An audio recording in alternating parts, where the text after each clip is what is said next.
Genesis chapter 31. And he heard the words of Laban's sons, saying, Jacob hath taken away all that was our father's, and of that which was our father's hath he gotten all this glory. And Jacob beheld the countenance of Laban, and behold, it was not toward him as before. And the Lord said unto Jacob, Return unto the land of thy fathers, and to thy kindred. I will be with thee. And Jacob sent and called Rachel and Leah to the field unto a flock, and said unto them, I see your father's countenance, that it is not toward me as before, but the God of my father hath been with me. And you know that with all my power I have served your father. And your father hath deceived me, and changed my wages 10 times, but God suffered him not to hurt me. If he said thus, The speckled shall be thy wages, then all the cattle bear speckled. And if he said thus, The ring-straked shall be thy hire, then bear all the cattle ring-straked. Thus God hath taken away the cattle of your father, and given them to me. And it came to pass at the time that the cattle conceived, that I lifted up mine eyes, and saw in a dream, and, behold, the rams which leaped upon the cattle were ring-straked, speckled, and grizzled. And the angel of God spake unto me in a dream, saying, Jacob, and I said, Here am I. And he said, Lift up now thine eyes, and see, all the rams which leap upon the cattle are ring-straked, speckled, and grizzled, for I have seen all that Laban doeth unto thee. I am the God of Bethel, where thou anointedst the pillar, and where thou vowedst a vow unto me. Now arise, get thee out from this land, and return unto the land of thy kindred. And Rachel and Leah answered and said unto him, Is there yet any portion or inheritance for us in our father's house? Are we not counted of him strangers? For he hath sold us, and hath quite devoured also our money. For all the riches which God hath taken from our father, that is ours, and our children's. Now then, whatsoever God hath said unto thee, do. Then Jacob rose up, and set his sons and his wives upon camels, and he carried away all his cattle, and all his goods which he had gotten, the cattle of his getting, which he had gotten in Padanaram, for to go to Isaac his father in the land of Canaan. And Laban went to shear his sheep, and Rachel had stolen the images that were her father's. And Jacob stole away unawares to Laban the Syrian, in that he told him not that he fled. So he fled with all that he had, and he rose up and passed over the river, and set his face toward the Mount Gilead. And it was told Laban on the 3rd day that Jacob was fled. And he took his brethren with him, and pursued after him 7 days' journey, and they overtook him in the Mount Gilead. And God came to Laban the Syrian in a dream by night, and said unto him, Take heed that thou speak not to Jacob either good or bad. Then Laban took Jacob. Now Jacob had pitched his tent in the mount, and Laban with his brethren pitched in the Mount of Gilead. And Laban said to Jacob, What hast thou done, that thou hast stolen away unawares to me, and carried away my daughters, as captives taken with the sword? Wherefore didst thou flee away secretly, and steal away from me, and didst not tell me, that I might have sent thee away with mirth, and with songs, with tabret, and with harp? And hast not suffered me to kiss my sons and my daughters? Thou hast now done foolishly in so doing. It is in the power of my hand to do hurt, but the God of your father spake unto me yesternight, saying, Take thou heed that thou speak not to Jacob either good or bad. And now, though thou wouldest needs be gone, because thou sore longest after thy father's house, yet wherefore hast thou stolen my God? And Jacob answered and said to Laban, Because I was afraid, for I said, Peradventure thou take by force thy daughters from me. With whomsoever thou findest thy gods, let him not live, before our brethren discern thou what is thine with me, and take it to thee. For Jacob knew not that Rachel had stolen them.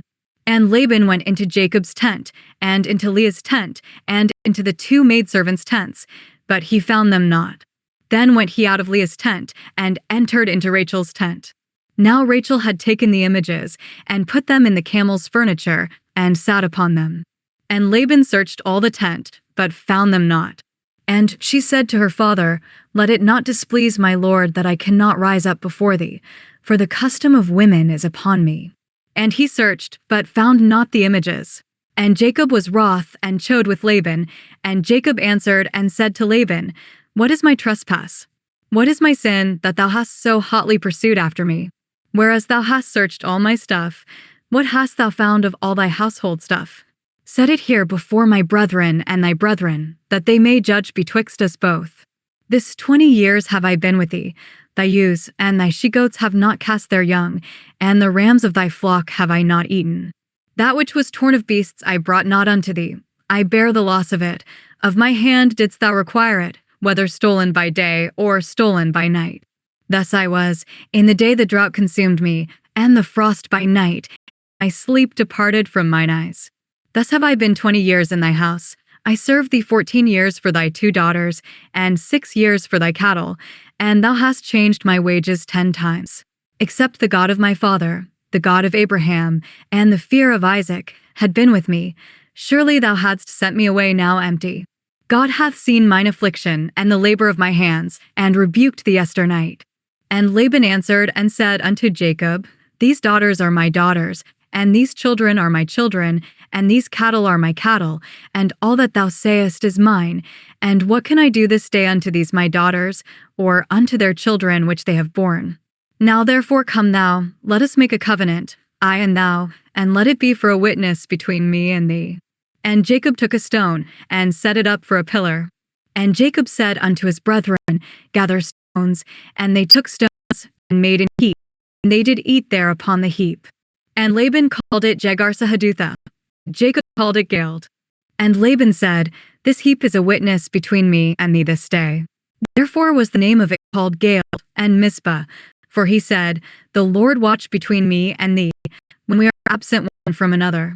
If thou shalt afflict my daughters, or if thou shalt take other wives beside my daughters, no man is with us. See, God is witness betwixt me and thee. And Laban said to Jacob, Behold this heap, and behold this pillar, which I have cast betwixt me and thee. This heap be witness, and this pillar be witness, that I will not pass over this heap to thee, and that thou shalt not pass over this heap and this pillar unto me, for harm. The God of Abraham, and the God of Nahor, the God of their father, judge betwixt us. And Jacob sware by the fear of his father Isaac. Then Jacob offered sacrifice upon the mount, and called his brethren to eat bread, and they did eat bread, and tarried all night in the mount. And early in the morning Laban rose up, and kissed his sons and his daughters, and blessed them. And Laban departed, and returned unto his place. Genesis, chapter 31, summary. Jacob had worked for his father-in-law Laban for 20 years. He worked very hard, but Laban kept changing his pay and was not fair to him. One day, God told Jacob, Go back to your homeland. I will be with you. Jacob told his wives, Rachel and Leah, what God had said. They agreed it was time to leave. So Jacob quietly gathered his family, his children, and all his animals, and they left while Laban was away. When Laban found out, he chased after Jacob for 7 days. But God warned Laban in a dream not to hurt Jacob. Laban caught up with him and was angry. He asked, Why did you leave without telling me? He also searched for his household idols, not knowing that Rachel had hidden them. Jacob became upset and reminded Laban how faithfully he had worked for him for many years. He said God had seen his hard work and protected him. In the end, they agreed to stop fighting. They piled up stones as a sign of peace and promised not to harm each other. The next morning, Laban said goodbye to his daughters and grandchildren, blessed them, and went home. And Jacob continued his journey, trusting that God was with him.